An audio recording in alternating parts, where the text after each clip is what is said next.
Business Model Generation by Alexander Osterwald and Yves Pigneur. Osterwald defines a business model as a way to describe the rationale of how an organization creates, delivers, and captures value. Osterwald's aim in creating this book was to give people a canvas to clearly describe an organization's business model so that everyone sitting at the table can understand and manipulate it to create new strategic alternatives.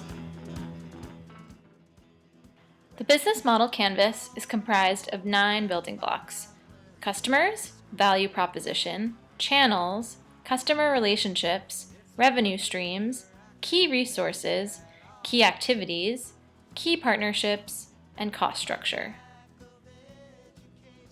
First, we'll start with customer segments. Every business needs a set of profitable customers, and because of this, customers comprise the heart of any business model.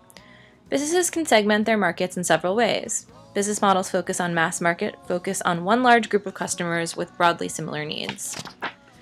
Business models targeting niche markets focus on the specific requirements of smaller niche groups of people. Some business models offer a segmented or diversified approach where they offer different products to different customer segments. Finally, there are also multi-sided platforms where business serves 2 interdependent customer segments. The next most important part of a business model is the value proposition. How is your business creating value for a specific customer segment? A value proposition is how you solve a customer problem or need. Some value propositions solve an entirely new set of needs. Others improve on performance. Some offer customization or convenience and usability. It's important to make sure your value proposition is truly meeting the needs of your targeted customer segment. The channels building block describes how a company makes contact with its customer segments to deliver a value proposition. This is typically done through a mix of communication, distribution, and sales channels, which comprises how a customer interfaces with the company. Finding the right mix of how your targeted customer wants to be reached is very important to successfully bringing your value proposition to market. The customer relationships block describes the type of relationships a company establishes with their targeted customer segments. Relationships can range from personal to automated and can be driven by motivations such as customer acquisition, retention, or boosting sales through upselling. Companies can offer personal assistance with real customer representatives, automated services delivered through self-service systems, or fostering user communities to allow users to exchange knowledge and solve each other's problems.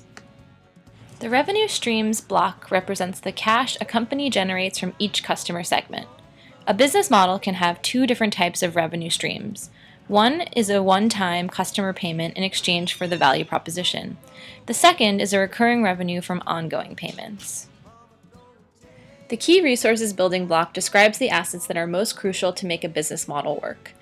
These resources can range from the physical, such as manufacturing, facilities, buildings, and vehicles, to intellectual, such as proprietary knowledge, patents, and customer databases. Resources can also be human, as well as financial. The key activities building block describes the most important actions a company must do to make its business model work.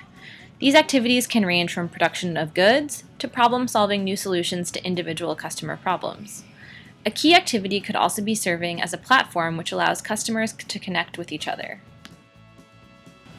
The key partnerships building block describes the network of partners and suppliers that come together to make your business model work. There are 4 different types of partnerships. 1. Strategic alliances between non-competitors.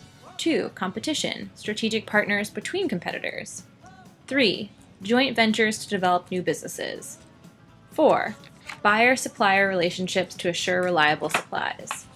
The motivations between these partnerships are often based on the following reasons: optimization and economy of scale, reduction of risk and uncertainty, acquisition of particular resources and activities that are outside of the company's core competency. The final building block is cost structure. The cost structure describes all costs incurred while operating a business model. These costs can be easily calculated once all other building blocks have been determined. Some business models are cost-driven and are focused on reducing costs wherever possible, while some companies are less concerned with cost and instead focus on value creation through premium value propositions. Once all the building blocks have been constructed to meet your business model's needs, the business model canvas is the perfect surface to organize and communicate them to the rest of your team. It's so easy, even a kid could do it.